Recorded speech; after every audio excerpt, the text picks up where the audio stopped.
Hi, this is Jeff Nyquist, and this is another edition of Friends and Enemies. I'm in the United States, and my co-host Alex Benesch is in Germany, and we're going to be talking about the Cold War. This is part three. We're going to be talking about the Sino-Soviet split, and of course, how the defector Golitsyn came to the West with information about that split being a fraud.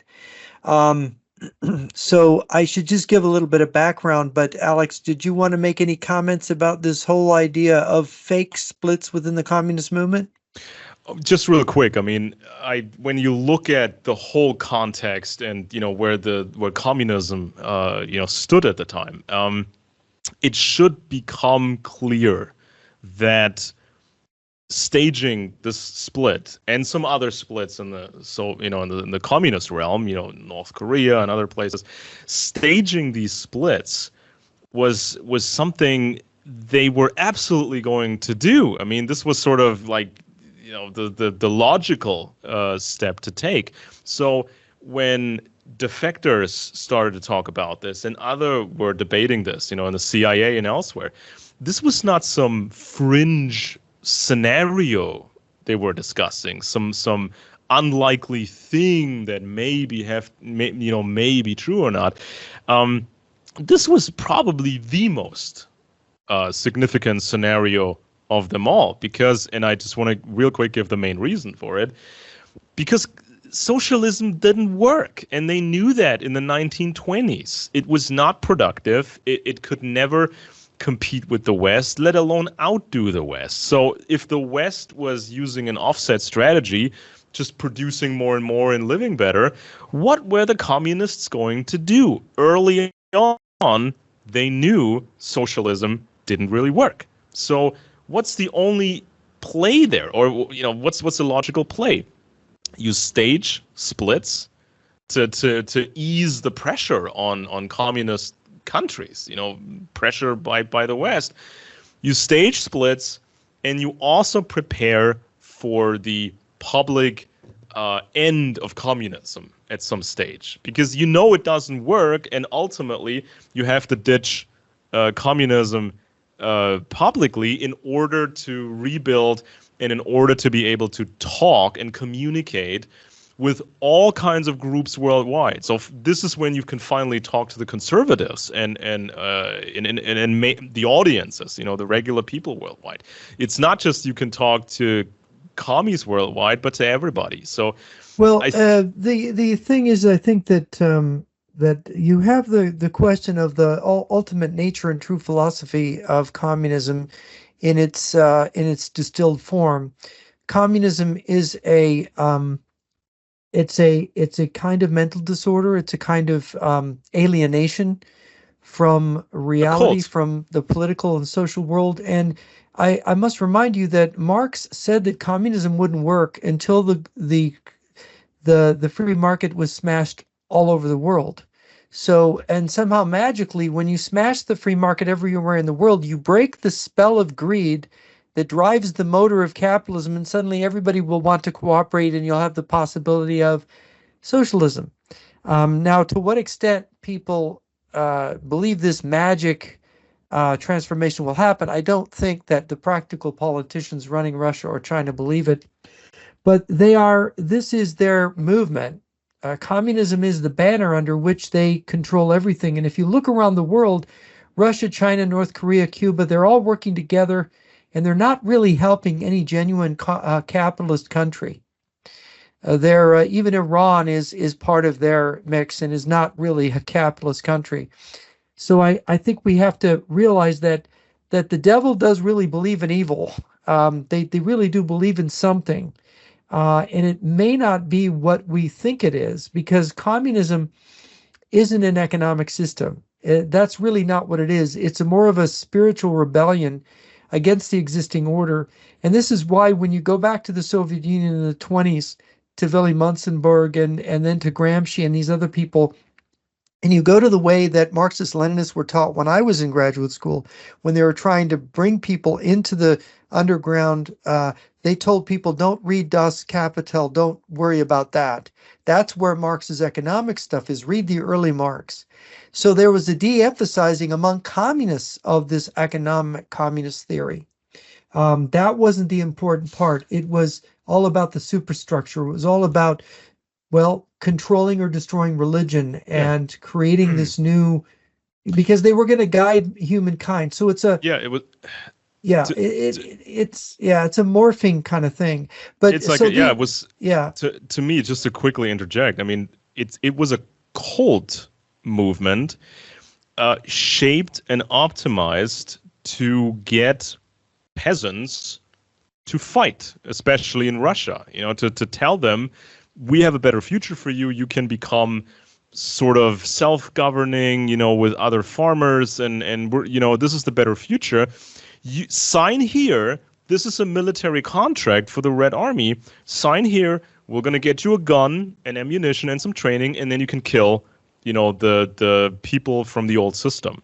That's what it was for. That's what it was built to do, because economically, Marx and the others that said they all said the same thing, basically.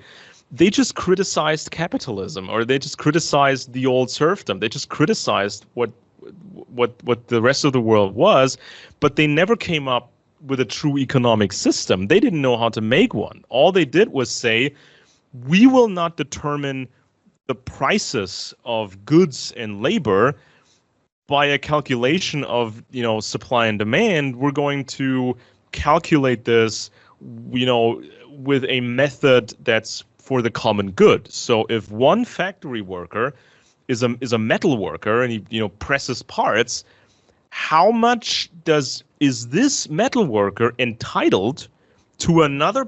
How much is he entitled to another product made by another person in another factory?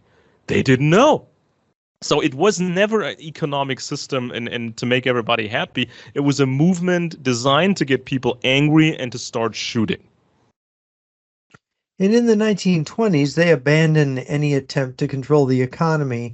They just wanted to control the major industries, and they let the farmers have their land, and they allowed a free market in grain. It was at the end of the 1920s when Stalin first tried the experiment of collectivized farming in Siberia, that what they learned from that experiment in Siberia, they carried on to the rest of Russia and to Ukraine. And that's when the Ukraine terror famine happened, because the Ukrainian farmers didn't want to give over their land or their animals. In fact, a lot of animals in Russia were slaughtered, and they ate them because they didn't want the state to get them. So that was a disaster for Soviet agriculture. But all that being said, all this business about that, getting back to the split thing, the communists realized after Stalin, and this is Golitsyn's analysis, is that Stalin had, by being very strict and wanting to control all the communist parties in the world and decide who was going to be in charge of them, he had alienated some of the communists, and the communist movement was a bit in disarray from Stalin's behavior. And Khrushchev and his associates after Stalin wanted to fix this. And of course, they began on this program of what later became sort of denouncing Stalin. In 1956, Khrushchev denounced Stalin and went to heal the wounds. And one of the things Stalin had did in the communist movement was he had a split, had a big disagreement with Tito, the communist dictator of Yugoslavia. Tito had fought Hitler. He'd had a big guerrilla movement. The communist agents had gotten the British to support him more than the non-communist guerrilla fighters that were fighting in the former Yugoslavia against the Nazis. And so the communists and the Red Army reached Yugoslavia first. And of course, they had a regime there. But what happened was that Stalin was unhappy with Tito. Tito was not obeying everything Stalin told him. And so Stalin sent assassins to kill Tito, but Tito survived. Tito sent a man to see Stalin with a note saying, well, I got this close to you, we could have killed you, but we want to make you understand, if you try to kill Tito, it's a two-way street. So that was when Stalin just left Tito alone at that point. And of course, this was the Stalin-Tito split. And what really surprised the people in Moscow was here's a communist country that broke from Moscow, and the West was eager to show friendship to Tito, to help Tito with economically, to help him even with military items. And so they were stunned. Oh my gosh, you mean if a communist country has a split with Moscow, the West will rush in and help them and build them up? So this was really interesting. So that they decided when Khrushchev came in, there was some kind of patching up. And Golitsyn, in his book New Lies for Old, talks about the evidence that there was a healing of the rift under Khrushchev, because it was really a personality disagreement between Stalin and Tito. And Khrushchev went around trying to heal all these things, because Khrushchev didn't like the way Stalin executed other communists, the way Stalin treated other communists. The secret speech, right? Yeah, it wasn't the not so secret speech, because it got out. I believe it got out through the Mossad or Israeli agents, if I'm remembering right. And then it got everybody had a copy of this speech, right? And it was Stalin was blaming. I mean, Khrushchev was blaming Stalin for all kinds of economic problems in the USSR. And they looked into Stalin's past, correct? They had a commission and they researched into Stalin's early history and his shenanigans, right? Well, I think they dug up this old letter that that Stalin's widow, Lenin's widow, had written that denounced Stalin and said that Stalin was a rude person. Which I think it was actually, there was an old letter from Lenin about Stalin had used bad words and basically cursed out Lenin's wife when Lenin was basically a vegetable from having multiple strokes. And so, something about Stalin's alleged underage girlfriend, in his early days. I mean, they dug up stuff and they just tried to create this appearance of a break with Stalin. But of course, and one defector noted, I forget if it was Peter Deryabin, noted that the statement behind the scenes that Khrushchev had made is that, people said, why are we blaming Stalin? And he said, because Stalin's broad shoulders can carry the blame. Yeah. And so it was by the way, this is a technique of Chinese civilization. Whenever the old emperor dies, the new emperor puts all the reasons for things being difficult in the empire on the dead emperor. Yeah, and also something I really want to emphasize and underline here, because we recently done a show on the Korean War, right? And we've also talked about the Chinese Revolution, and the nationalists losing because they were abandoned and so on and so forth. So people need to imagine what the rest of the world was thinking about all of this. First, the big shock. China, this giant country with all these citizens, this country became communist. This was a huge shock to people worldwide. Then came the Korean, then you had the Korean War. This was a war of pretty serious proportions where, the United States and partners, they were fighting not just the Koreans, but also the Chinese. They surprised everybody. We got 300,000 soldiers, crossing these bridges and so on. And also everybody knew that the equipment of the Koreans and the equipment of the Chinese was really Russian or Soviet. So putting all of this together created the impression worldwide of a massive communist united threat. So obviously, especially over the 60s, that decade, obviously they would have to try to lessen the pressure against them, lessen the, just make the international outrage smaller. And the only way really to do that was to stage these phony hostilities,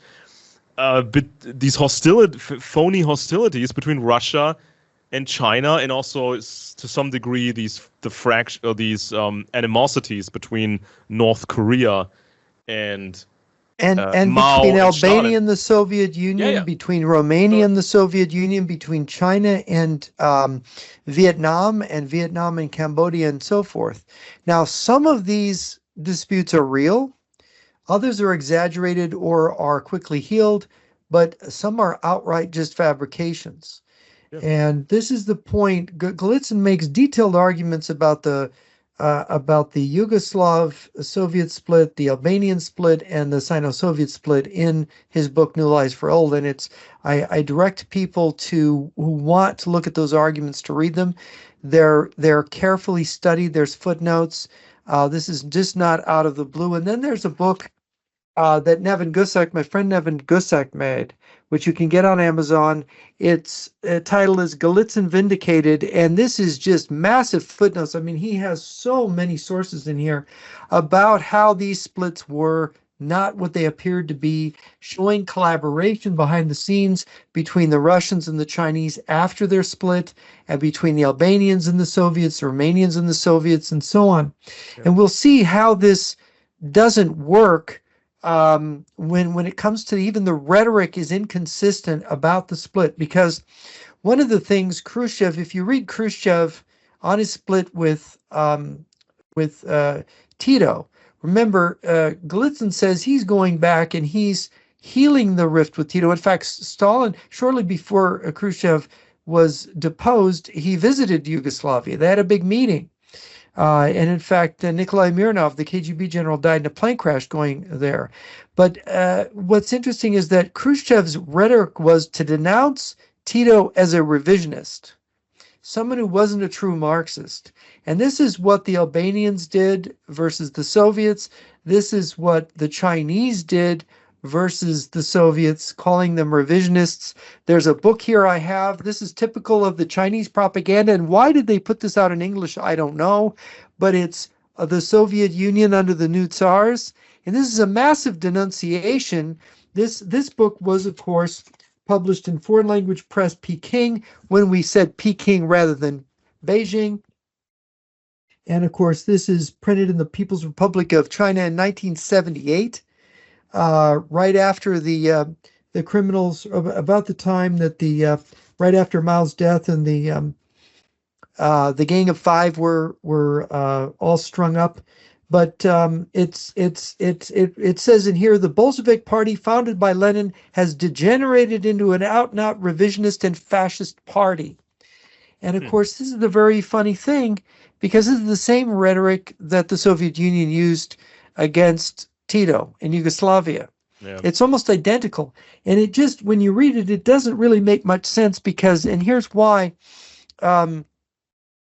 Here you have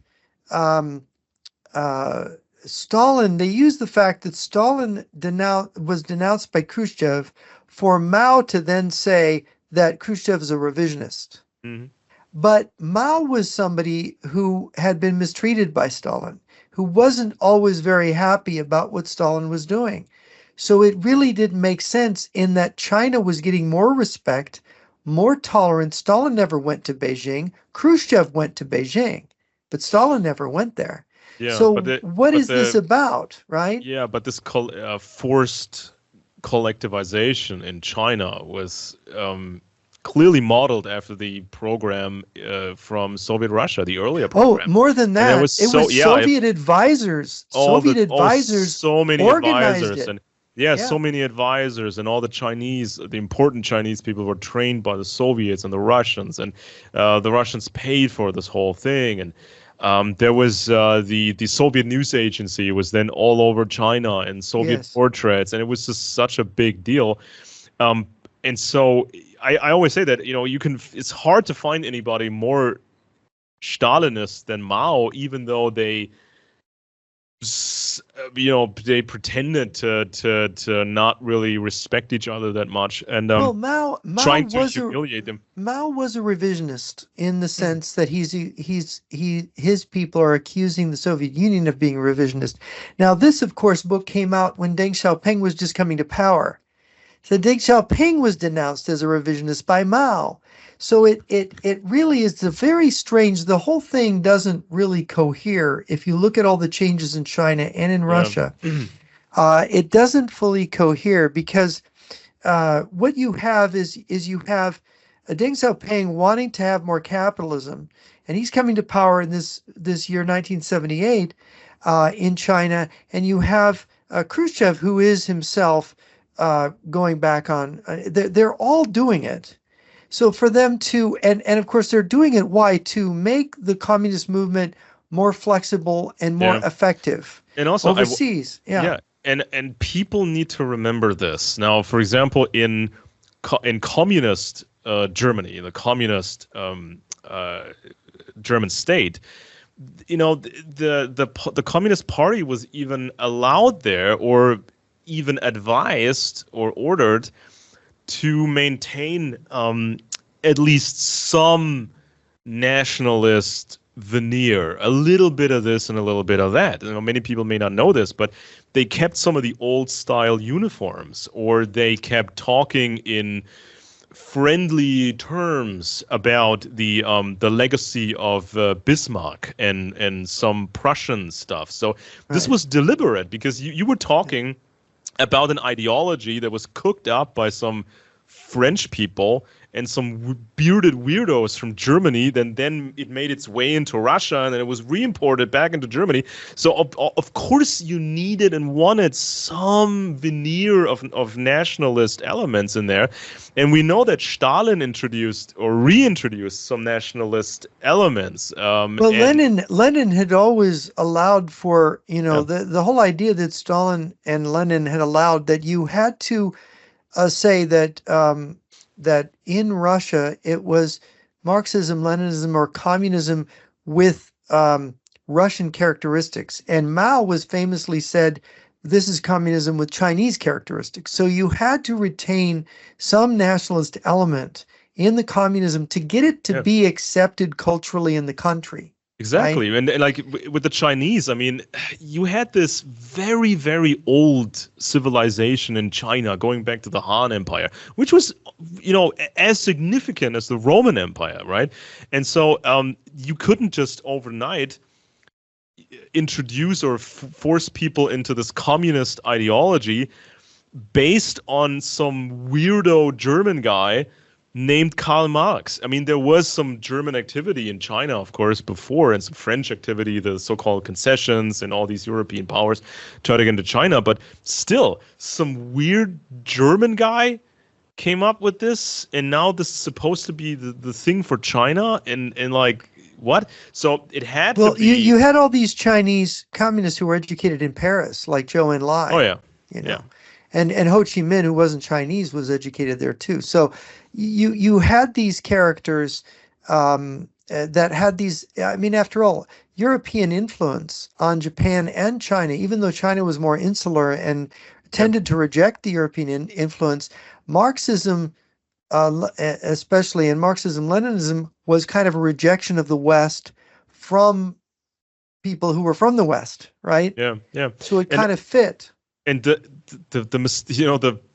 astounding thing about North Korea to me is that it was allowed to have and develop a hereditary dynasty in North Korea. Kim Il Sung, Kim Jong Il, Kim Jong Un. I mean, this was pretty much unheard of, among communist circles for a very long time, to have like this hereditary, almost like communist kingdom. And this was also deliberately allowed, because they also wanted to have like a distance to North Korea. And I think that this is now an even bigger problem, because North Korea is like a joker card, because Moscow is probably pulling the strings still, and China is pulling the strings of North Korea, but they can launch an attack by North Korea against Japanese targets, South Korean targets, the U.S. base in Guam. Launch this, have North Korea initiate these attacks, and then the Russians and the Chinese could say, that wasn't us. You're having a problem with North Korea. We're not responsible for this. And they created this impression of a hereditary communist kingdom, and they made an effort in North Korea to seem particularly crazy and extrovert and weird. So it sells this fake split even more. The Kim Jong-un's grandfather was a Soviet military officer who was sent by Stalin to take command of North Korea. Oh, and by the way, did you see that in I think it was Annie Jacobsen's book on CIA covert operations? This was like years ago, and she was quoting from older CIA reports that thought that Kim Il-sung, the first new communist dictator in North Korea, that Kim Il-sung was not Kim Il-sung. The real Kim was this rebel, a successful rebel guy that had a good reputation, a good one among the rebels. But then somehow the Russians decided to recruit some guy and then claim that this guy was really Kim.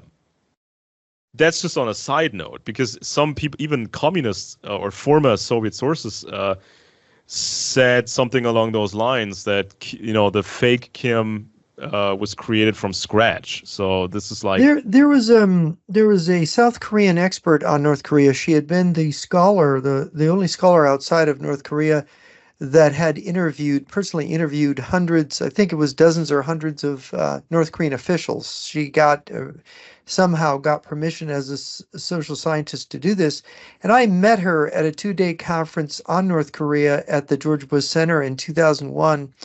And, people were just rejecting what she was saying. But she, and I came up to her and I said, I don't understand why they don't accept what you're saying. Because what she was saying was that in North Korea, they are so deluded that they don't have the same reality that we do. They believe the communist propaganda in North Korea. That's part of the success of its insularity, that they're not connected to the internet, that they don't get to read our newspapers. They actually can put over this alternate reality. She said they really do believe in it. And she said, you have to understand, this is what she told me. Kim Il-sung, after the Korean War, you know what he did with his time? This leader of North Korea, he spent every day, he would have breakfast, lunch, and dinner at the homes of people and have his picture taken with ordinary people. And he tried to do it with every family in the country. And he lived a long time. So the 50s, 60s, 70s, he's going and visiting all these families. So you just count the days of the week. If he's visiting 3 families a day, he's visiting 1,000 families. And a family could be, 8 people, depending on how they live. So he's visiting 8,000 people a year and having his picture taken with their kids and them. And so by the time you get 10 years, that is 80,000 people, 200. Pretty soon you're getting close to 1 million people by the time he's dead that they have in their family photos the dear leader. Right? Yep. And so you have to understand how that makes people feel connected because they had a meal. They spent a day or some part of a day with this guy. Yeah, Hitler kissing babies and stuff like that. Yeah. And it's like when the North Koreans, the leadership of North Korea, they came up with their own supposed brand of communism. They called it Yushe or Yuche. Yes. I'm not exactly sure how to pronounce that correctly. And so there wasn't really a new idea. They just kind of talked about this is our brand and we're still, brothers, comrades with the other communist states, but we're kind of doing our own thing. And then there was a speech from 1967. And that's when Kim was laying it on very thick. It was almost exaggerating too much. He's overselling this thing. He said the following: first, the government of the Republic will implement with all consistency the line of independence, self-sufficiency, and self-defense to consolidate the political independence, again, independence of the country, build up more solidly the foundations of an independent national economy capable of ensuring the complete unification, independence, and prosperity of our nation, and increasing the country's defense capabilities so as to safeguard the security of the fatherland, blah, blah, blah, reliably by our own force, by splendidly embodying our party's idea of Yushe in all fields. So he's overusing the word independence. So we want independence because of independence, so we can have our independence. I mean, he's overselling it, right? Yeah, and of course, this goes to what Ceausescu's regime in Romania did. And in fact, there's a book by the Romanian defector Ian Pacepa called Red Horizons, and you can order this on Amazon. And this is about Operation Red Horizon. Pacepa was the acting head of the Romanian intelligence service, and he saw this firsthand. And what Red Horizon was an operation to establish the idea that Ceausescu was independent of Moscow. And this ends up playing into how the Sino-Soviet split develops. Because some of the meetings, as the relationship developed in the 1970s between China and the United States, were facilitated by Ceausescu. Nixon had meetings with him, and they actually would go to Romania and set up things with the Chinese. But maybe I should get into the actual story of the Sino-Soviet split. Well, hang on a sec. Yeah. Maybe before you start, I wanted to say something really quick.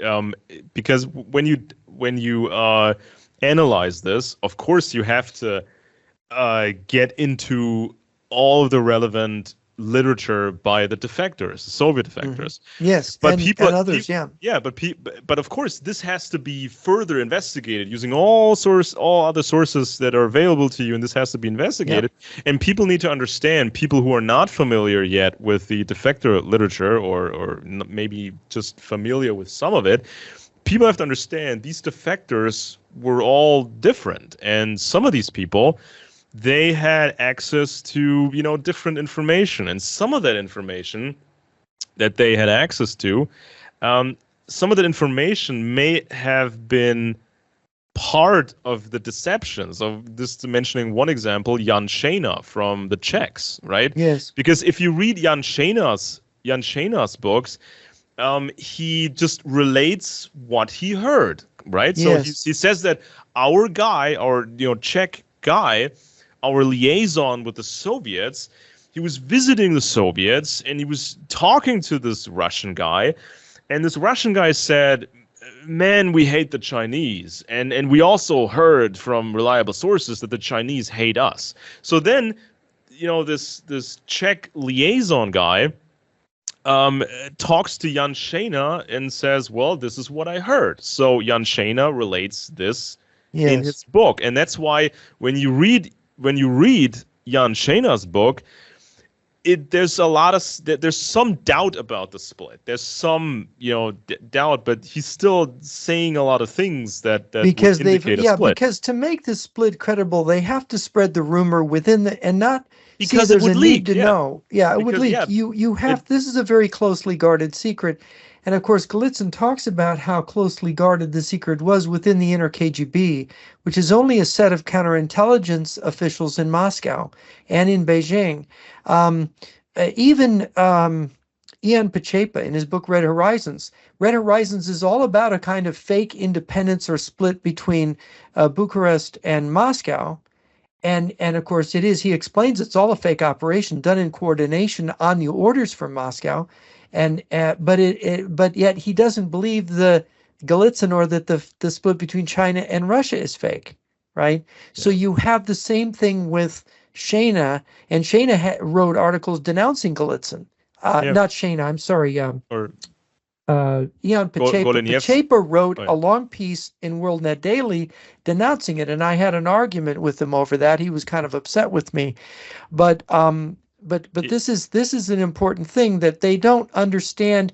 You have these, and I'll tell you the evidence that that this is a very important deception is actually very it's contextual and it's difficult. But we know now, when we look out, Golitsyn had made these predictions in his 1984 book, New Lies for Old, which was from a 1982 manuscript. And he said the Sino-Soviet split is part of these experiments in fake splits. And that we know from other sources that Golitsyn had actually heard the head of the KGB refer to this as a plan in 1959, that they were going to carry out a fake split with China. So he'd heard that directly from the lips of the head of the KGB. And so Golitsyn had this as a hint to go on, and he studied it very carefully. It's in his book. And so he makes predictions about how this would be used. And so he says, look, they're going to use this to get the West to come in and build up China. They're going to get the West to think that it doesn't have as great a threat because China and Russia are against each other. And then at the end of this process of the false liberalization of Russia, and the West being disarmed by this and anti-communism going away, that Russia and China will then, at the end of the process, unite into what Golitsyn called one clenched fist. Yeah. Well, lo and behold, that's what we see today. Exactly. So Golitsyn's big prediction about the Russia-China split has come true now. Yeah, and obviously, I mean, I said this at the beginning of the show. The Americans had used a so-called offset strategy. We will outproduce the communists, we will live better, and eventually, they don't stand a chance against us. But then when the phony split happened and, Russia publicly abandoned communism, this is when it gets really problematic, because then, especially starting in the 70s with, the technology sales to China, from the West and all that, when the West was selling entire factories to China, this sort of messed up this American offset strategy, right? So because then the Chinese could build up their economy, and now China is this huge economy. And now China, as some observers have noted, now China is trying, with its international partners, China is trying its own version of an offset strategy. You just gain more allies. You cut off the Americans from their allies to have this overwhelming power at some point. This is what the fake split was. The fake split was meant for, and publicly abandoning communism. This made absolute sense. I mean, it's not a discussion about a fringe theory or some fringe scenario. This was the thing. And I have some. They used Khrushchev's denunciation of Stalin as one of the pretexts for an ideological dispute between Mao and Khrushchev. And then when Mao and Khrushchev had their face-to-face meeting in October 1959, supposedly the Chinese then were allowed to make some nasty comments about Khrushchev in the wake of the meeting. Allegedly, Mao had asked Khrushchev to build a big navy for China, and he basically refused. It was another point of contention because he wasn't really into having world revolutionary war. And Mao, of course, was posturing as the guy who wanted to go, why not have a nuclear war? We'd come out with more Chinese, right? Yeah. Kill 200 million Americans and 200 million Chinese, and we win. Yeah, exactly. I have some quotes here, from selected quotes from Jan Shana. This is the Jan Shana, the Soviet defector. It's from his book, We Will Bury You. So he says the following: the first hint we had of the split was in 1958, after General Lomsky led an official visit of senior officers of our armed forces to Beijing. So he talks about the Czechs going to, the Czechs going to Beijing. The tour ended with an interview with Mao.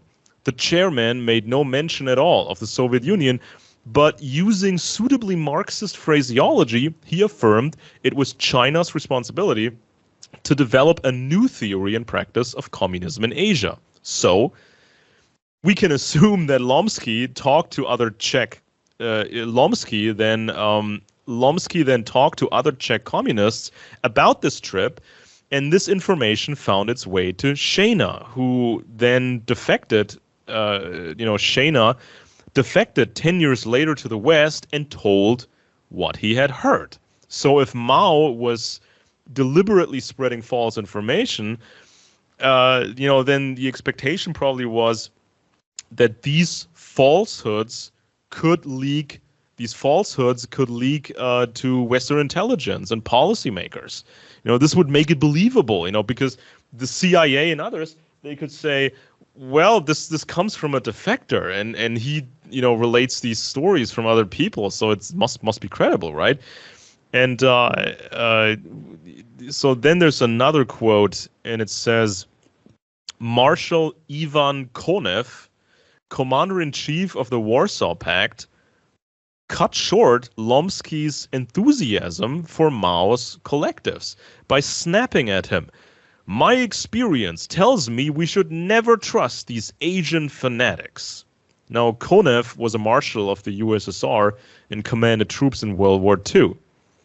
So this is sort of the theater that was going on, and apparently many communists even believed it themselves. And there's another one. In November 1960, the World Communist Conference of 81 parties took place, called by Khrushchev in Bucharest, by the way, in Romania, they held it. Called by Khrushchev to win approval of his policy of peaceful coexistence.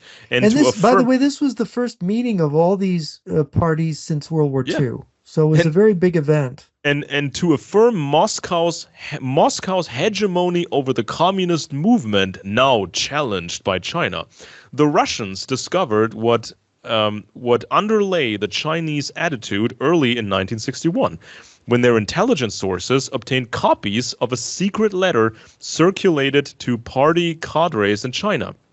It blamed the Soviet Union for the disunity in the communist movement and accused the Russians of planning a military attack on China.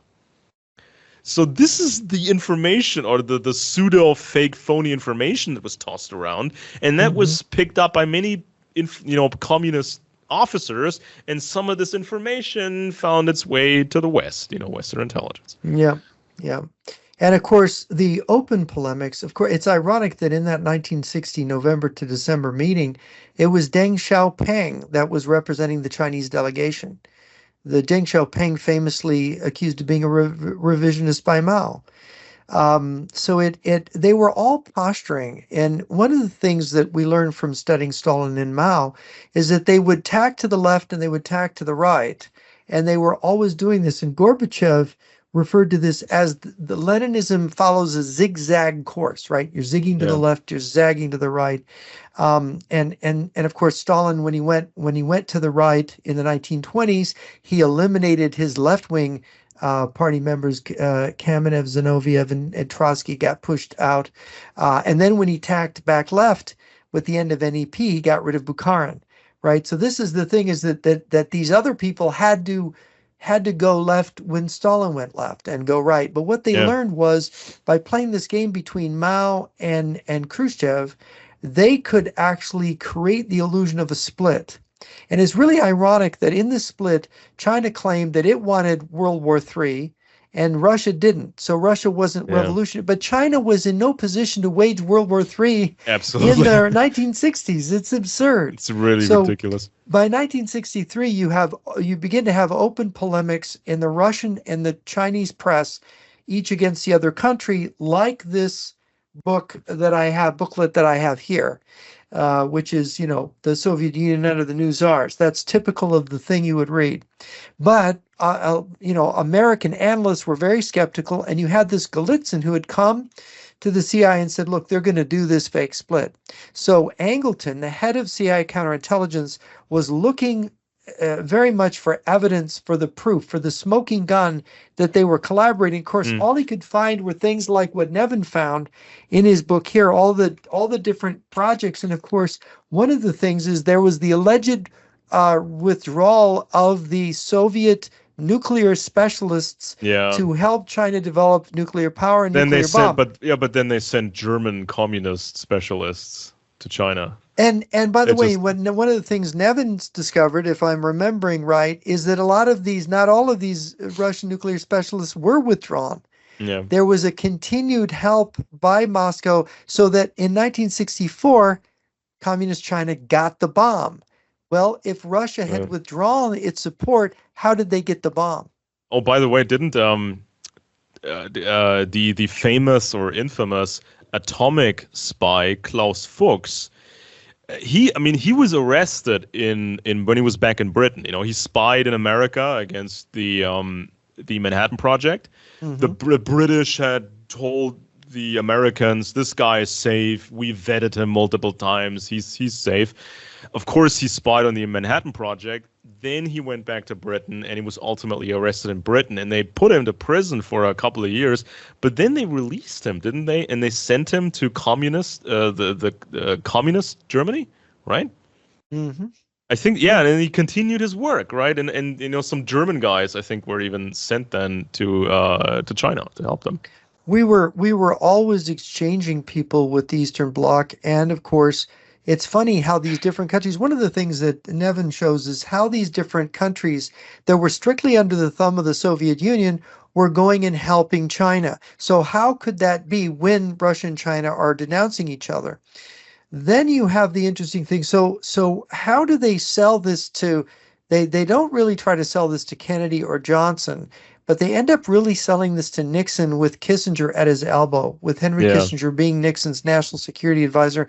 And of course, Kissinger is famously a disciple of Metternich's idea of a concert of powers and a balance of power and making peace for the next generation. And Nixon had these visions.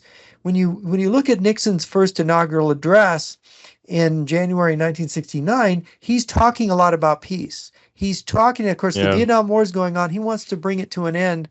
And so this is a very interesting, and of course, we've had this peace movement in the United States, and Nixon is sort of responding to that. And famously, Nixon, slipped away from his secret security detail. I think he was only a couple of months in the White House, and there were all these demonstrators at the Lincoln Memorial. And here Nixon by himself goes in amongst these demonstrators and spends all night talking to them.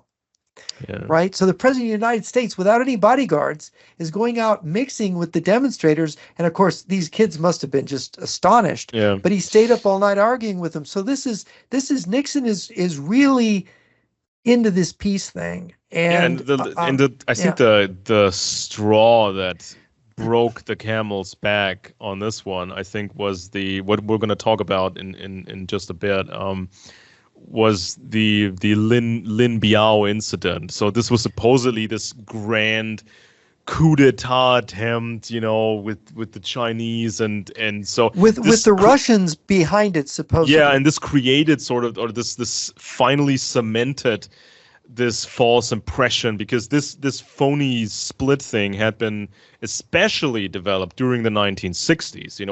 The border troops, the Russians and the Chinese and the CIA supposedly fighting each other. Yeah. Yes. And I saw some old CIA memos that said, well, according to our sources, these border forces are 10 times smaller than what was said claimed. Or claimed. Yeah. And it's like this charade was taking place during the 60s, and then this Lin Biao incident happened, and this finally sold the lie apparently to Nixon.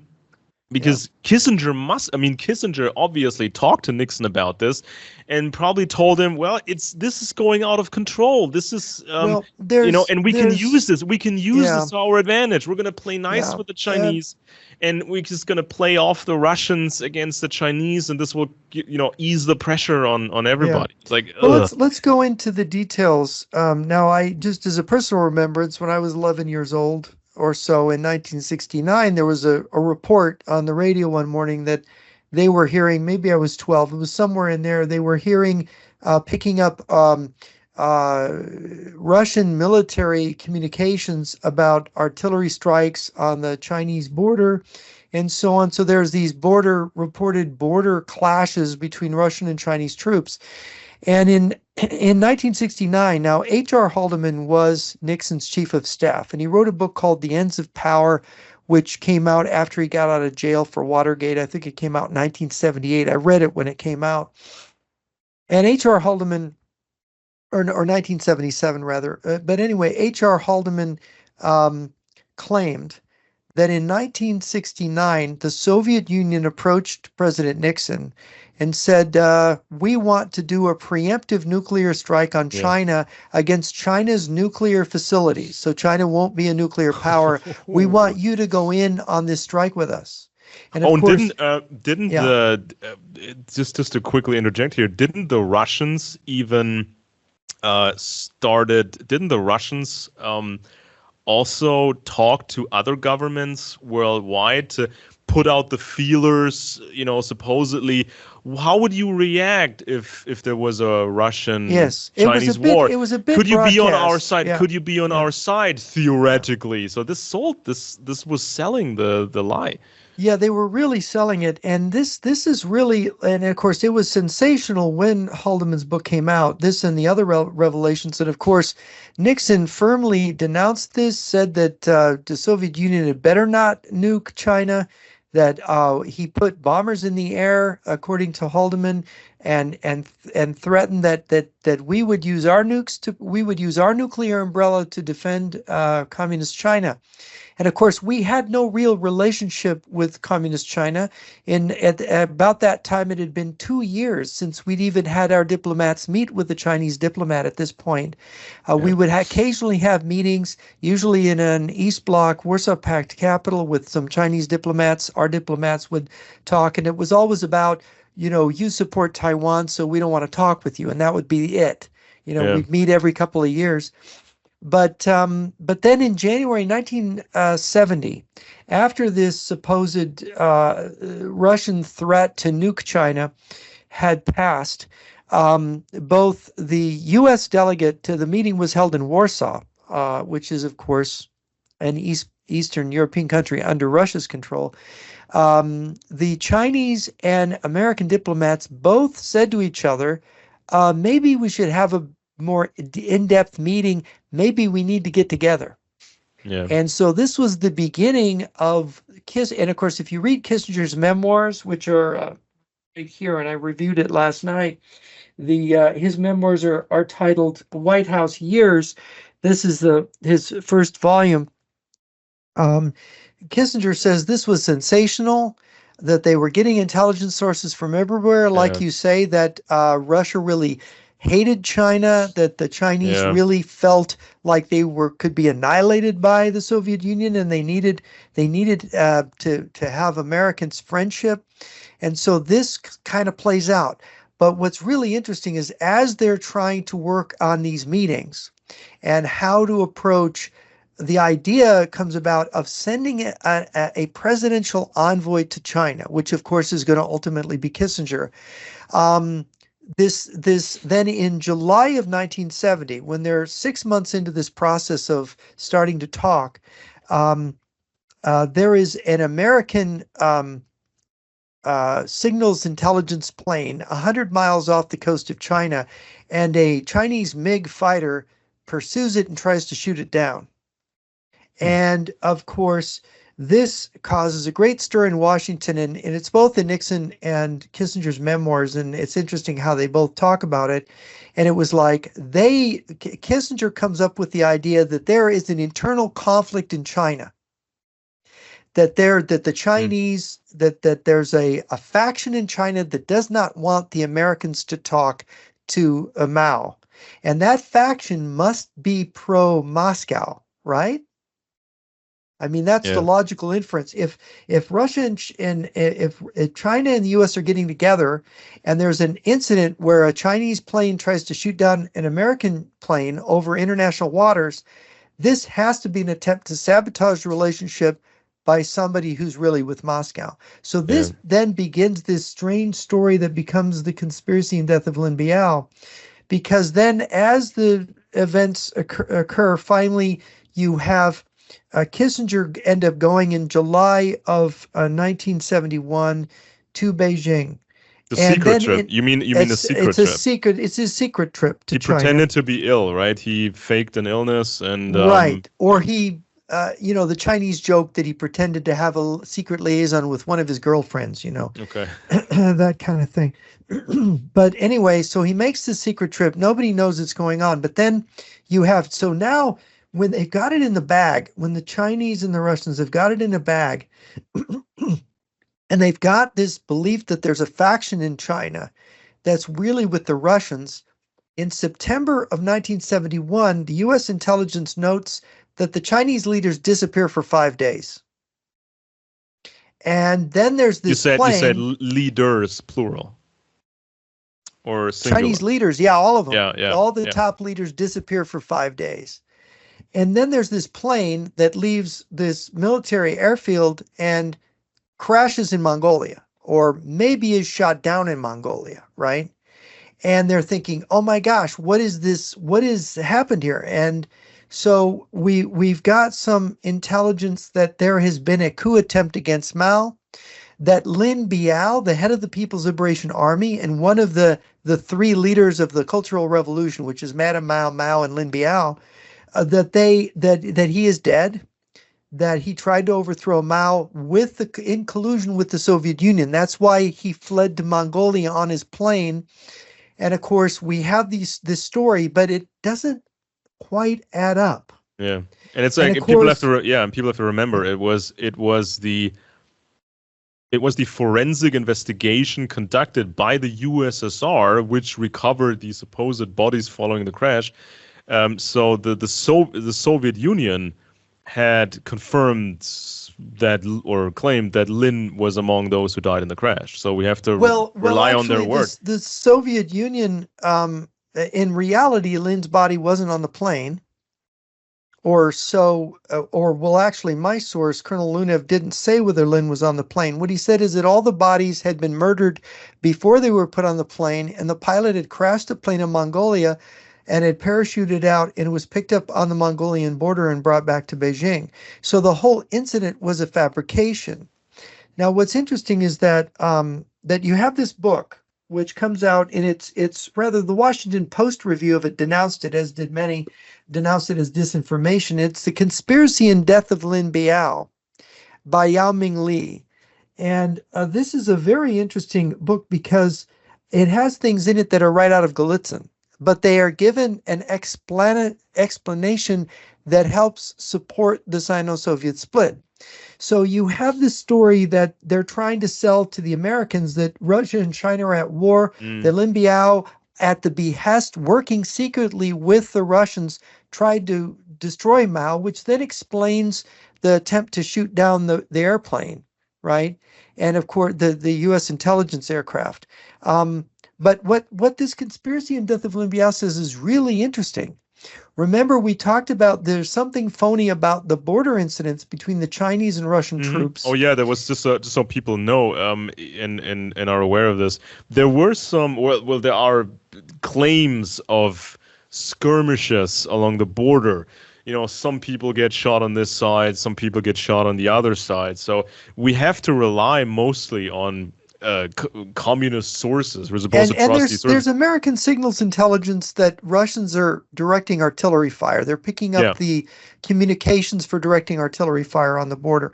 And of course, there's the fabrication that there's more troops on the border on both sides than there really are. 10 times more, yeah. Yeah, and so we've got this intelligence. So now it could be that this incident of trying to shoot down the plane was that we had a spy somewhere in the People's Liberation Army feeding back to us, hey, this border incident is phony as a $2 bill. Mm-hmm. So what Yao Ming Li says is, yeah, there were phony border incidences. Lin Biao was arranging them because of the Jade Mountain plan. See, his plan to overthrow Mao. Now, there was supposedly, according to Yao Ming Li, there was an attempt to ambush Mao's armored train with a rocket attack. Mm-hmm. And they bungled it. It didn't work. But this Jade Mountain plan was that you have a phony war, that Lin Biao is secretly working with the Soviet generals in Moscow to create a phony war between China and Russia and the Soviet Union, so that Mao will be forced into his secret bunker where Lin Biao has prepared gas to gas Mao when he's in the bunker and kill him, and then take power. Now, there's another, of course, Lin Biao's son Lin, I think it's Leguo is his name, was supposedly party to this plot and, of course, did some bungling, supposedly. But Mao finds out about the plot, has Lin Biao for dinner, and then ambushes his car as he's leaving Mao's compound. Mm-hmm. Right? And so Lin Biao was actually killed, according to Yao Mingli. He's killed in the rocket attack, but it's his son and the other conspirators that flee in the jet and get shot down over Mongolia. Yeah, and it says And of course, yeah, but you see, since the Soviets know it's a fake crash, the Soviets are in a position to say, hey, we didn't try to overthrow Mao. This is all fabricated. No, the Soviets remained silent, said nothing about it. And of course, Colonel Lunev knew one of the people involved in examining the crash and the bodies, and so they knew, but they kept silent. Why? Because evidently Russia wanted the rest of the world to believe that they had attempted to overthrow Mao. They weren't going to contradict the story. Yeah, and the original documents were destroyed. The records were destroyed, and so just how are we supposed to, how are we expected to verify this nonsense? If there's nothing, no photos, no this, no that. Kissinger says something in his memoirs which is really curious. Here, this major event takes place in China. It's of crucial importance of verifying whether this split is real or not. This conspiracy and death of Lin Biao. And we've got, according to things I've read, there's like 4 or 5 different versions of this story. It keeps changing, right? Because when you see a story that's obviously not true, you then try to alter it to make it more believable to the people that aren't buying it, right? Yeah, so you keep altering it. Yeah, and it seems like Lin Biao was he's been doing theater for a long time, and so this created sort of chatter, and some of this chatter leaked to the West. And when that supposed coup attempt happened, the Western intelligence,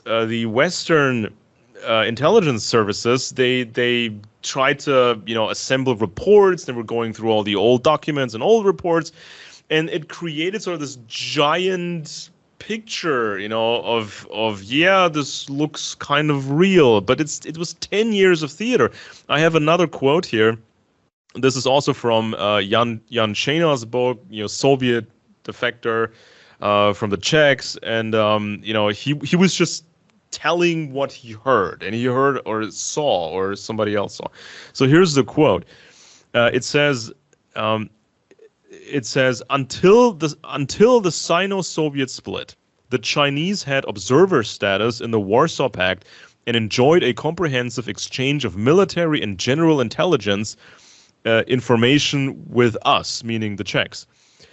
But by 1960, it was clear that this could not last. That year, I recall, the Chinese representative at the political consultative meeting of the pact in Moscow was Marshal Lin Biao. When Khrushchev made a speech analyzing the international situation and the objectives and prospects of peaceful coexistence, Lin Biao interrupted several times, leaping to his feet, banging his fist on his desk, and denouncing the policy. So this information, this was then this observation was then told by Jan Šejna to Western intelligence. So this ended up in the reports. Now, let's talk a little bit about Lin Biao's character to show how out of character this is and why this whole story of Lin Biao leading a coup against Mao doesn't make sense. Lin Biao was known as the Chinese communist general who never lost a battle. Well, how did he do this? Well, he made sure that he wasn't sent to Korea in 1950. He begged off of that. He made sure that he only accepted commands at places where he could get an easy win. So this is how Lin Biao got his reputation. He was very cautious and careful of what he chose. And Lin Biao was such a toady of Mao that he ended up being the closest of the major leaders in China to Mao. So that when the Cultural Revolution happened, the three leaders of the Cultural Revolution were Mao, Madame Mao, and Lin Biao.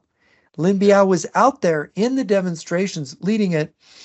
And of course, I should mention that the Cultural Revolution was actually the beginning of the liberalization of Chinese agriculture, because one of the institutions that was destroyed during the Cultural Revolution was the Soviet collective farm collective system was basically dismantled because one of the things they did is they persecuted the Soviet trained local administrators over farm collectivization, which effectively removed the market controls on the sale of grain.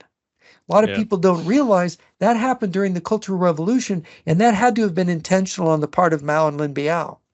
And of course, they did it because they had to find a way to loosen the economy in food production in a way that would, and then they could, so this was part of the beginning of their anticipating help from the United States. And being able to loosen the economy. And there was, in a way, they were intensifying the ideological indoctrination of the youth while they were removing the strict communist bureaucratic control of the economy. Yeah, and you can tell that over time, more and more people in, more and more people, officials in the communist countries, more people were kept out of the loop to protect the theater. I have another quote here from Shayna's book. It says this: Soviet economic and technical advisors were the first to leave China in 1959. The last of a total of 12,000 military experts were all out by the end of 1960. Now, you don't have to trust these numbers, obviously. Yeah, obviously. In 1963, the Czech military and foreign intelligence services, get this, sent their first agents to spy in Beijing. Hitherto, we had only posted liaison officers there, and this significant development placed China on the same level as our capitalist opponents. Now, people need to understand this. They were making, they were creating more and more barriers inside the communist states, so people couldn't get to the truth. So now the Czechs were out of the loop. They couldn't get the Czechs couldn't get more inside information about what's happening in China. No more liaison people. Now the Czechs had to send spies to Beijing, hoping to get some information. It's ridiculous. I mean, this is how they played it, and they convinced people that that this is all real, and you're not supposed to. Yeah, there's one other thing about Lin Biao that people need to know, is that at the time of the alleged conspiracy of Lin Biao to overthrow Mao in collusion with Moscow, Lin Biao was a sick man, and he was an old man. And generally, the people who are sick, who are physically ill and very old, don't lead coups, and they don't do it if they're cautious, like Lin Biao was, a very cautious man.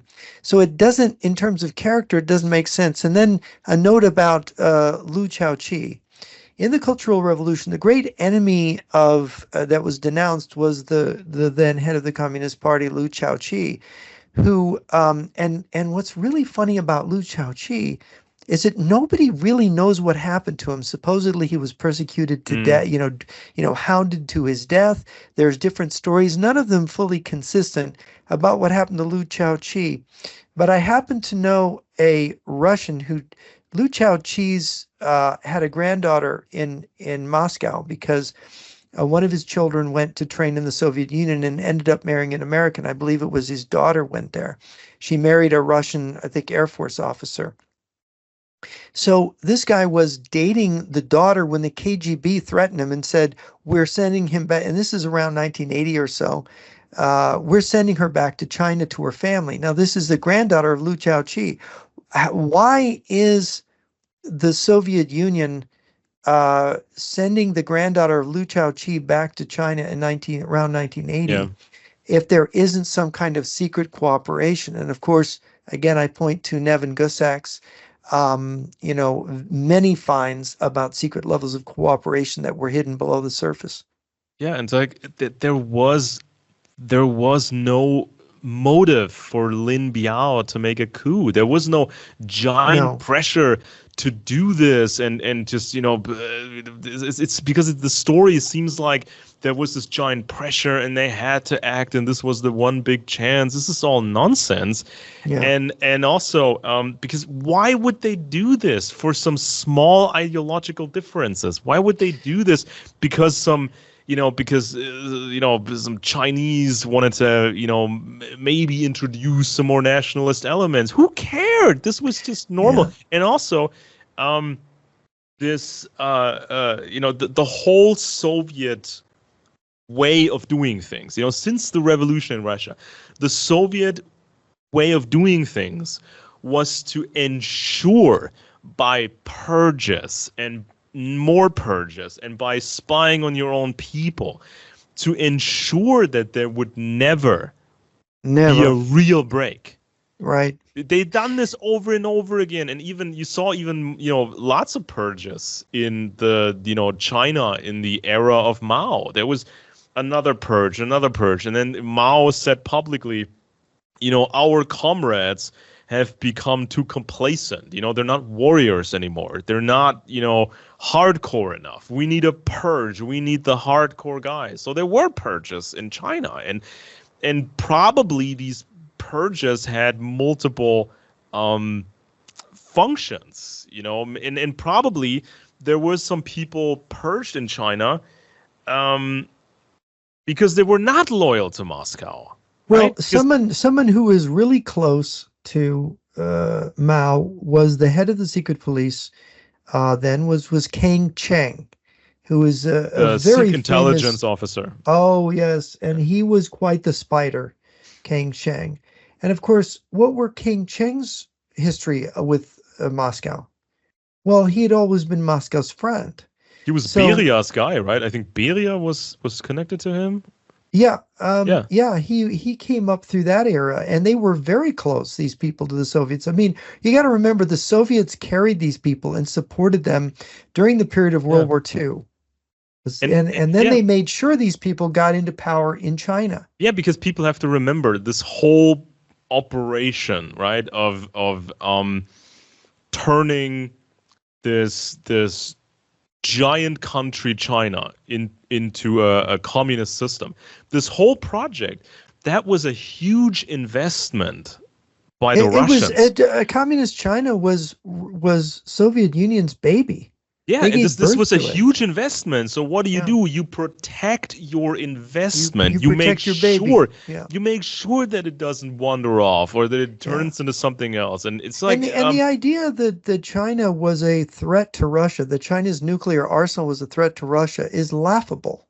I mean, it is even laughable now, given the differences in technological acumen of Russian rockets and Chinese rockets and Russian tech. And the Russians, by the way, it was the Chris Cox of the Cox Committee that was investigating Chinagate.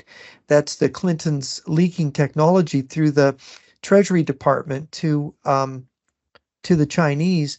That investigation, one of the things in his Senate testimony, Chris Cox, a member of Congress, told the senators, he said the biggest surprise that we found was that Russia is working with China on its nuclear missiles. Yeah. And it's giving massive aid to China in developing its nuclear missile forces. That was in the 1990s after the collapse of the Soviet Union. Yeah. What was this? There may be another element to this fake split. This is something I've been working on, and I will explain this in detail at some later stage. I just like to briefly mention it. So this is something that looks like something that I stumbled upon, really, and this is probably another version of the another version of Operation Trust. Now, the original Operation Trust was in Russia. This was a fake anti-communist organizations, and this sort of worked like a magnet. It was attracting all these white Russian guys, and so they could be caught. And then, of course, there were more iterations of trust internationally, infiltrating the international anti-communist movement and so on and so forth. And I stumbled on probably another trust operation, and this claimed, I suspect, this further Operation Trust created the impression of a significant underground movement in Russia, Soviet Russia. So this was supposedly a secret white movement, Christian conservative, and this, supposed underground movement in Russia. This movement supposedly was working to destroy communism from within. And they were probably networking with, Western conservatives during the Cold War, creating this impression, hey, there's some really interesting, cool thing going on in Soviet Russia. This underground movement, they're working to destroy, communism and all that. And so by using an angle like this, fooling Western conservatives, this could also help sell the fake split between Russia and China, because then you would have the impression, maybe, communism will collapse in Russia and the Chinese hate that and all of that. And and by the way, the same thing is, I should interject that all the diasporas from the different communist countries, from Cuba, from Hungary, from, the Soviet Union, and from China, there's large numbers of people from those countries that went abroad, that escaped from communism. But those are the magnets for communist penetration. They want to penetrate these diaspora movements and organizations above all. And because they are members of their own country and they want to go home eventually, they seed them with this promise, this hope that, Putin might come and say, I'm really a Christian, to some white Russian of the diaspora in Germany. And then all of a sudden, they believe that that Russia's being taken over by a secret Christian movement. Exactly. Or like with Falun Gong, the Chinese intelligence service can penetrate that and then seed them with agents and so on. Any organization that leaves a communist country and sets up shop in the US or Britain or Germany is suspect, just because it's always the number one target for infiltration. Yeah, and if there was this further Operation Trust about this supposed, supposed Christian conservative underground in Russia, if that operation was in place, and I just stumbled upon this, today actually, I was working on some angles, and then I found something that's really significant. If there was this deception about a fake underground movement in Russia, this deception would be perfect. This deception would be perfect to discredit the defector Golitsyn, discredit Angleton, discredit the idea of a monster plot, discredit the idea of, a phony end of communism in the future. All this, because all these people want to believe in a real end of it, and they believe they've touched the golden reality that communism is really coming to an end. So you have guys like Angleton, and you have others at the CIA, counterintelligence. You have Bagley, you have all these guys, and then you have defectors like Golitsyn and others. And so these guys are talking to the president of the United States. They're talking to everybody, and they're saying, or talking to very specific people, who have access to this kind of stuff. And they tell these people, there's a monster plot. We are much more infiltrated than we thought. And we have a defector talking about a fake split between the Russians and the Chinese, and also one of our defectors and others, they're saying there will be a phony end of communism in the future. So we have all these guys, and we have all these. There's all this massive danger that we are falling for this deception by the communists, and this is really dangerous. So you had those voices, but then you probably had these other voices in the West who were falling for this new Operation Trust about a Russian, Russian secret underground, and this sounded so nice and great, what these other people were saying, that we have allies in Soviet Russia, and if communism falls, if communism comes to an end in Russia, it will not be a phony end of communism. It will be a real end, aided by this Russian underground. Yeah. This is something and of course, look what we've done. Look what it's won for them. They get all these friends in the West who are anti-communists, who ought to be against them. And then they get together with other agents and their other friends. And then they get they're allowed to have access to technology. They get money. They get loans from the IMF. They end up getting, in terms of China gets massive investment and is built into an economic superpower, the largest number of factories in the world. The country with the most industrial capacity, China. Yeah. And now people in the West, especially conservatives, Republicans and all that, conservatives in the West, they bought this phony end of this phony end of communism in Russia and the USSR. They bought that, and they now believe, and you can see this all over the news and the web and everything, these Western conservatives, they think that Putin is their guy. He really ended the last remnants of communism, and some people, and there's some suggestions that had been spread around a long time ago. Some people actually believe, powerful people, connected people in the West, they actually believe that people like Putin and people like Sobchak, the mayor of St. Petersburg, who was close to Putin, they believe that these two guys and others had been part of that secret underground, that Christian conservative underground in Russia. Mm-hmm. So they want to thank Putin. They're not saying it out loud that much.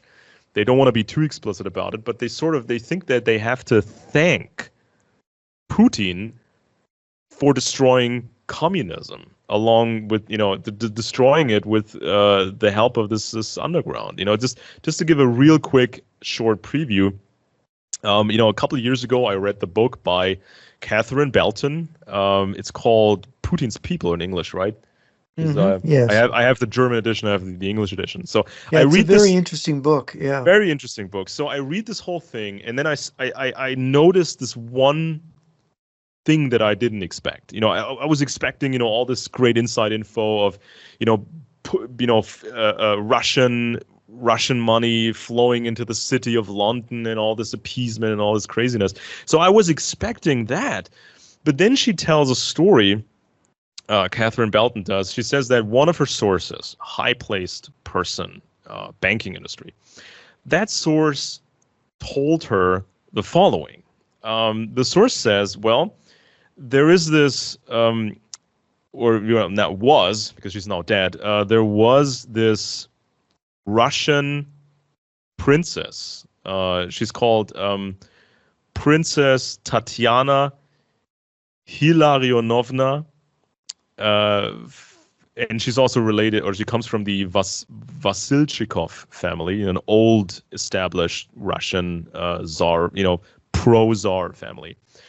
And Princess Tatiana Princess Tatiana had lived in Hessen, Germany, meaning the West. So, not the communist part of Germany.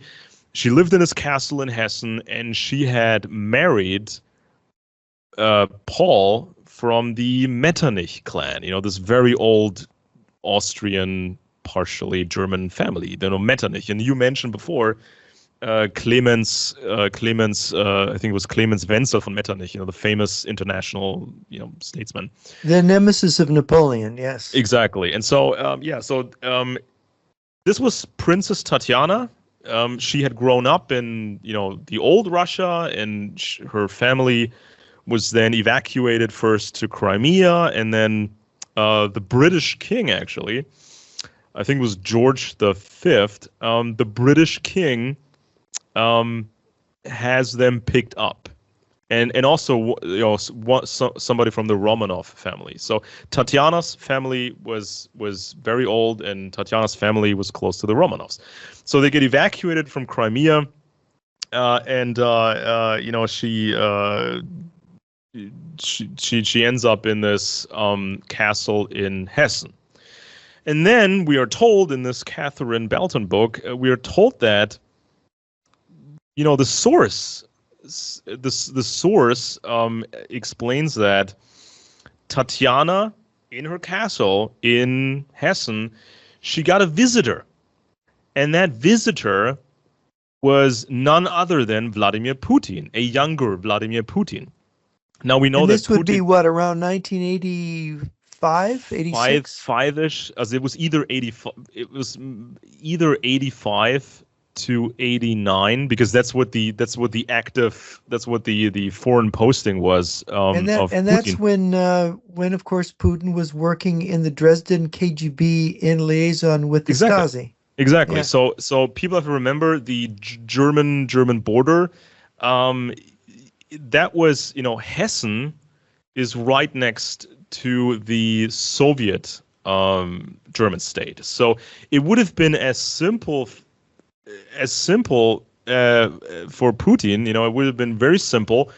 Get into a car, drive up to the German border, then sneak over the border, and with false papers and everything, make your way to that castle in Hessen to talk to Tatiana von Metternich. And what on earth would a KGB man like Lieutenant Colonel Putin have to talk to a Russian princess about? So, what would he be talking to her about? So this was either the height of the Cold War in the 80s, or maybe it was earlier. I mean, the foreign posting of Putin started in 85, but he was in training and other things before that. So it's not given in the book by Belton what year it was, but. So Putin, and of course Putin is a fluent German speaker, as we know. Famously. Exactly, his German is pretty good. I mean, he spoke German in a speech at the Bundestag in the parliament in, I think, the year 2000. So he can have false papers, everything. He drives to the German border, hops over the border, meets up with this Russian born Princess Tatiana, who married into the Metternich clan. Okay. What would they talk about? Now, the first thing you have to remember is Princess Tatiana was one of the most connected people you can imagine. She was not just connected to exiled Russians, the émigrés. She was deeply connected to German aristocrats. She was deeply connected to the British aristocracy, actually the British throne. She was connected to the ruling family of Denmark. She was connected to the Mountbattens, everything. We know about Lord Louis Mountbatten and how, close he was to the Soviet Union. And so Tatiana also knew these right-wing German guys and, politicians and industrialists, like the Oetker clan, right? And she was pretty right-wing herself, wasn't she? Well, she explains this in her books, and I read them today, and I was just amazed, right? So she explains it like this: she hated the Nazi leadership. She thought the Nazi leadership was a bunch of psychos and weirdos and dwarves and all that. Pretty much. But yeah, that was a fitting description. But she liked many German conservatives, and she married one. She married one of them. Paul von Metternich, who was active in the military. And it's by the way, the Metternichs are a family that have been very much Anglophiles. They love the British. They love the British traditions, political traditions, and were the chiefs of the conservative, people in Austria, and so that family has this tradition of conservatism. There's an episode when right at the end, or right when World War II was over, Germany was collapsing, everything was in chaos, the Red Army was approaching, it was a total mess. Of course, Princess Tatiana, the Russian-born princess, and her husband, von Metternich, they had to escape to save territory. Now, the Russians were after them. Some of the Germans were after them because I think Paul was connected to the assassination plot against Hitler. And so Tatiana and Paul, they get help from the Americans. And the Americans tell them where to go, where to escape. And so they go from castle to castle because, of course, they have these connections, right? So eventually they make it to Bavaria, and they stay for a while at the castle of the House of Hohenlohe, right? So they're greeted by this aristocrat who was Paul's former commander, a short while back.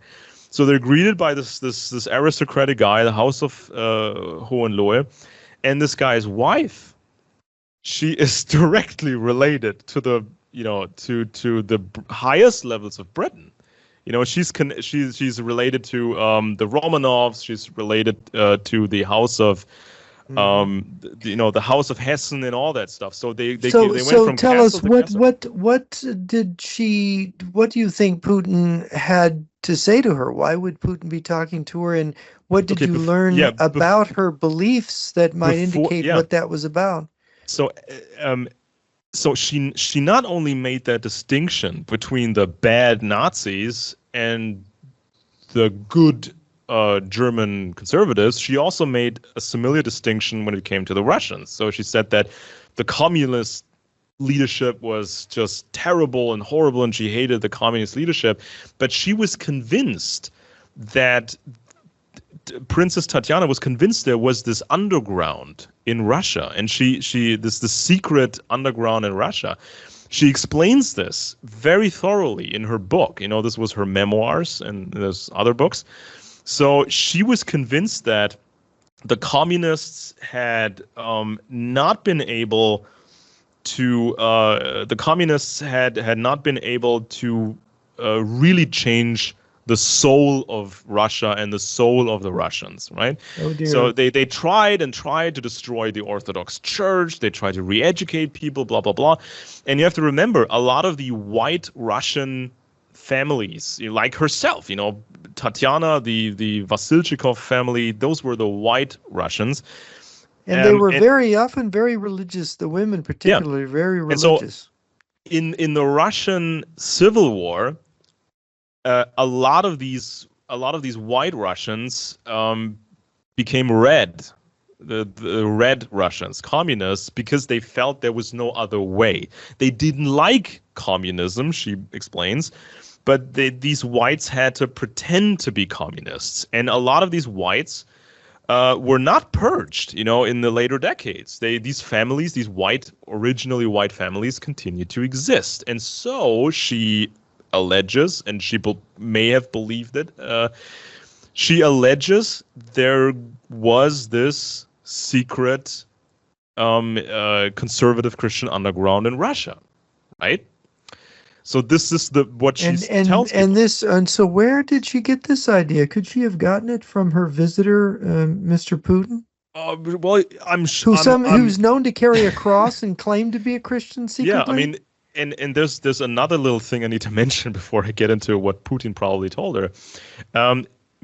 Tatiana and her husband, they had, business activities. So, for example, they had a winery and they were cooperating with the I think it was the Henkel and Söhne, company, and they had a joint venture with the Oetker Group. These were billionaires. Eventually, the Oetkers became billionaires in Western Germany, and they made pudding mix and frozen pizzas and all that stuff, right? But there was a dark side to the Oetkers, of course, because the Oetker family, they had been one of the most privileged families in Nazi Germany. They made pudding mix for the German soldiers and I think also ammunition. So it was a pretty dark family. And so so they're still making pudding though, right? they make some nice pudding, a political pudding pudding. and nice pudding and nice frozen Russia's pizza. being taken over by Christians. That's quite a pudding. And so this Oetker guy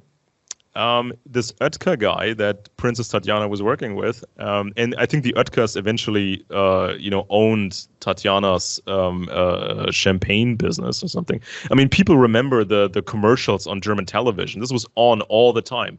The Metternich champagne, or as we call it, sect, right? This was a popular product. Everybody could buy this Metternich branded, Did Ribbentrop ever sell it? No. As he was a champagne salesman before he was a Nazi leader. There were some more champagne salesmen in Germany, in Nazi Germany. And so this Oetker guy, he was entangled in this Oetker guy was entangled in a secret organization which was called Stille Hilfe. That means silent help. And this organization was smuggling high-ranking Nazis out of the country. I mean, some of the most famous names. They were smuggling them out of the country. And they were also helping more Nazis to get a lesser sentence for crimes, or to get them, acquitted of any crimes. And so this was a very dark organization that Mr. Oetker was involved in. And Oetker was not smuggling the Nazis to Argentina, right? Yeah, exactly. And so Oetker, and along with all the Nazis in Argentina under Soviet control, because of Tatiana was tied to this industrialist, the pizza and pudding guy Oetker, and Oetker was also working for this secret organization. Oetker was also working with another princess from Hessen. Okay, so Tatiana believes, or pretends to believe, there was this secret underground in Russia, that it's always been there, that it's growing in Russia. These people are not really communists. They're white Russians. We heard this before. They love, this Operation Trust all over again. And these guys, they really like the old Russia and they want to bring back the old Russia. So this is what Tatiana either believed or pretended to believe. So then, with all her connections, you have to imagine these industrialists like Oetker, they were always donating money to politicians, conservative politicians. And there were more industrialists like this, and so this was tied to politics, right? So Tatiana was either, maybe Tatiana was infiltrating the right wing in Germany, Western Germany, or she was fooled by this fake underground. So then comes Putin, right? Secret visit, Tatiana meets Volodya. And so Putin gets, was probably already stationed in Dresden. He gets into his car, drives to the German border, gets over the border, and with false papers, he can speak German. He goes to this castle in Hessen, talks to Tatiana. Now, there has been rumors, or some significant rumors, that Putin himself may have had some aristocratic ancestors. Now, there was a clan called Putiatin, which was very old in Russia, and it was happily collaborating with the Romanovs. And so this back in those days, when there was an illegitimate child, then the last name of that illegitimate child was often shortened by a syllable. So Putiatin would become Putin. Now, none of this is really confirmed, so we don't know if Putin really has some aristocratic blood or if he just wanted to create this impression. But so when he visits Tatiana, Putin was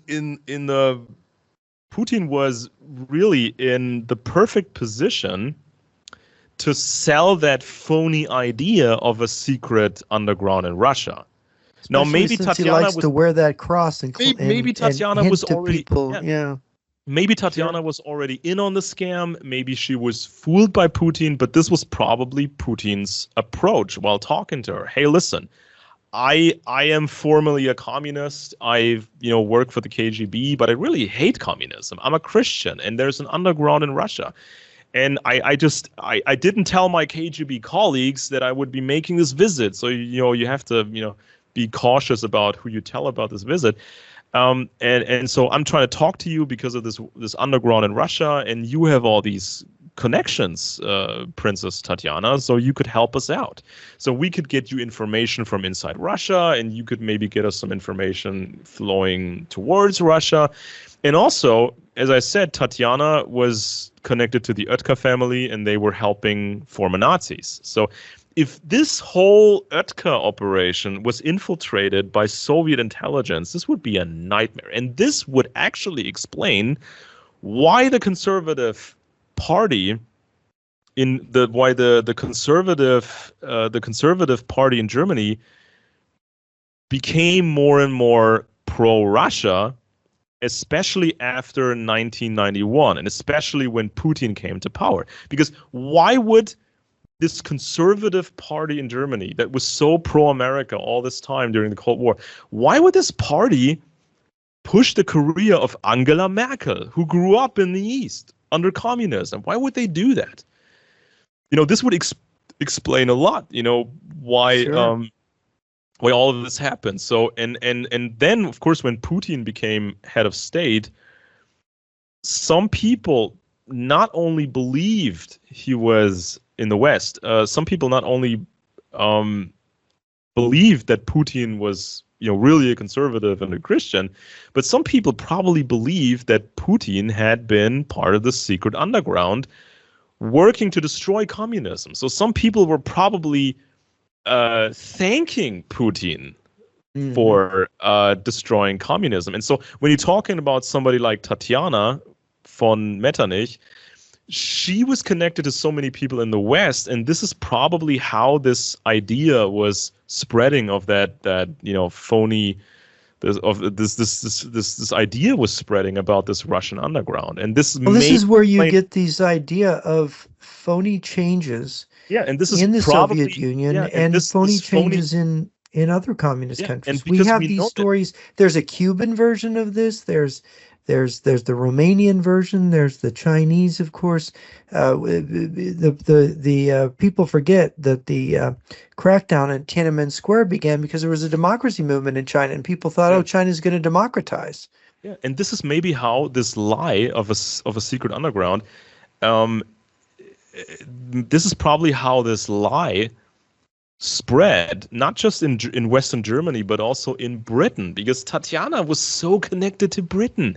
And then this idea probably spread to the United States as well, because nowadays we see guys like General Flynn and many others, and they started to believe in Putin. They started to believe in this supposed change in Russia. Yes. This is, this would have been the perfect way of selling the lie and drowning out, the just completely or almost completely just drowning out the voices of the warnings of Golitsyn and Angleton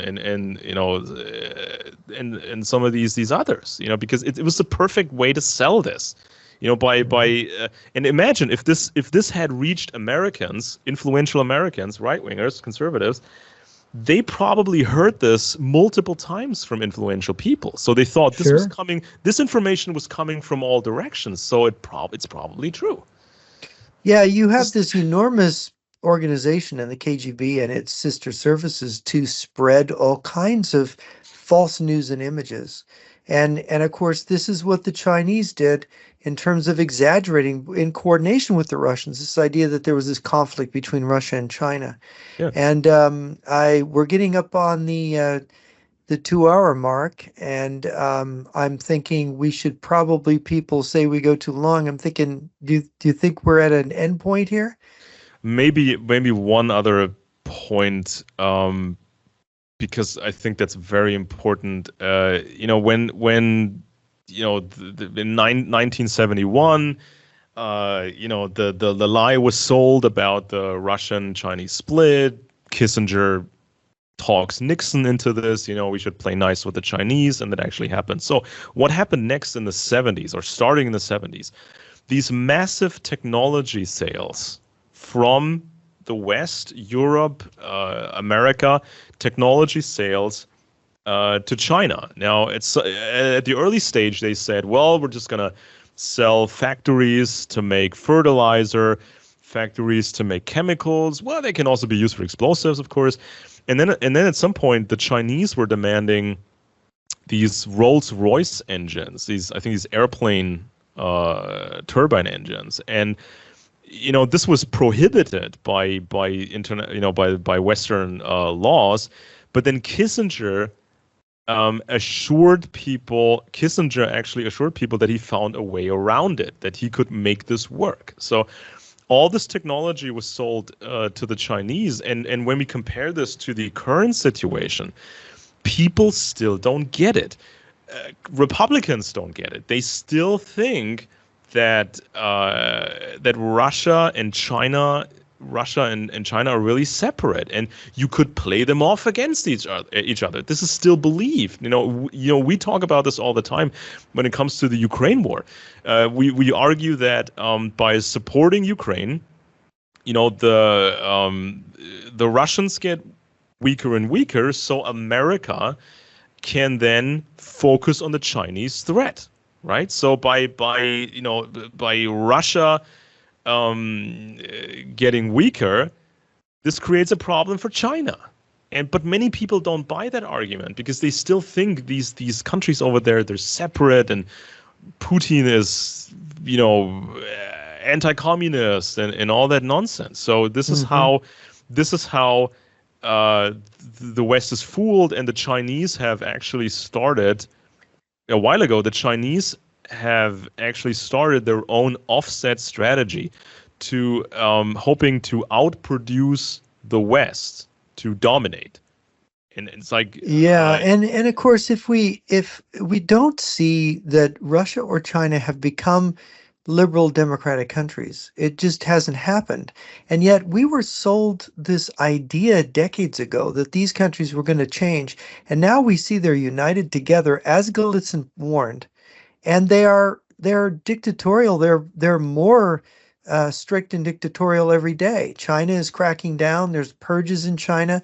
Putin's cracking down. He's purging people there. And Russia's at war. It's invaded Ukraine. It's threatening nuclear war against Europe even now. And China's threatening war in the Pacific. I mean, we built these countries up ourselves by believing this nonsense that they were at each other's throats and that they were liberalizing and becoming good guys. Now, of course, when this is my last point, or my last comment, when Russia started to fail in Ukraine, with the initial goals of taking over the country in a few days or a week or something, when it became a sort of a quagmire for the Russians, of course the Russians needed more help from China, and we've seen how that help has, increased. And so many people are now seeing, oh, wait a minute, they can act together, but there's still this opportunity for these Eastern countries. There's still the opportunity for them, and the opportunity will be there in a few years as well. This opportunity for, let's say, the Chinese or the Russians to make these the Russians can make these proposals to the West. Hey, give us Ukraine or a large part of Ukraine, and then we might not work together so much with the Chinese. How about that deal? Wouldn't it be a good deal? And the Chinese can do the same trick. The Chinese can talk to the West and say, well, if you let us have Taiwan and if you give us some other things, we will not support Russia too much. How about that deal? And this is all this nonsense. It's just a version of good cop, bad cop, Yeah, that these two countries are playing. I mean, I don't know. To me, when I look deeply into the history and I follow the events, I go, that doesn't look real. That looks phony. But people believe what they want to believe without being critical, without reserving judgment. The mistake the West made is that we should have never trusted these people. They were criminals. They were the epigones of criminals. They were taught and mentored by mass murderers. And we're going to trust them to liberalize? Yeah, and why would you buy something? Why would you buy a narrative, buy a story just because that story has a long background, a long history, right? Oh, this has been going on for 10 years. It must be true then, or it has been going on for 20, 30 years. It must be true. No, it does not. Because no, in fact, it's been going on since the Trust, and we know the Trust was a fabrication. We know that Operation Win, and the invented Polish underground army was a fabrication. And again, they've pulled these tricks on us, and we've been fooled, and they still do it, and we're fooled. And everybody knows, or at least should know, that this was a baseline technique even by the Nazis. You come up with a false idea, and you just repeat it endlessly from many different directions, so people believe it. I mean, this is how traditional conspiracy mythology works. So the czars, or from the direction of the czars came the fake protocols of Zion, and then more people got involved, and everybody was talking about it for a long time, and even decades before that. So eventually more people started to believe in in the existence of the elders of Zion, and their argument, when you criticize that and when you debate with these people, they always say, well, so much has been written about it. It must be true. There's so many different people wrote about it. Therefore, it must be true. No, it does not. Yeah, it really stinks when you really start looking at it closely, and then you see what's happened since. It just hasn't. How are we in this horrible position where Russia and China have more nuclear weapons in the West, more modern nuclear weapons in the West, and have our artillery production's gone? We can't hardly sustain the front in Ukraine. What if there's a war in the Middle East with their allies in Iran? What if the war in Korea breaks out, and at the same time we've got China going at it? What happens to the West then?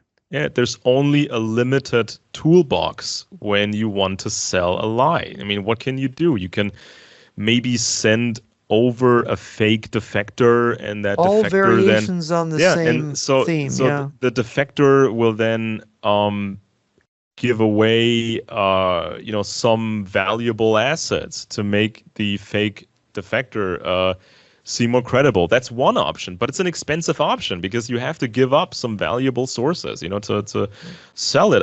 But if you just create all this chatter and all this talk for a long time, that also works brilliantly, to sell the line. It has worked. And so with that, next week we'll probably be going on to talking about the next phase in the Cold War, which is the post-Vietnam era and Reagan coming about. And so until next time, thanks for being with me. I'm Jeff Nyquist, and with me has been Alexander Benesch in Germany. And I hope that you will join us next week.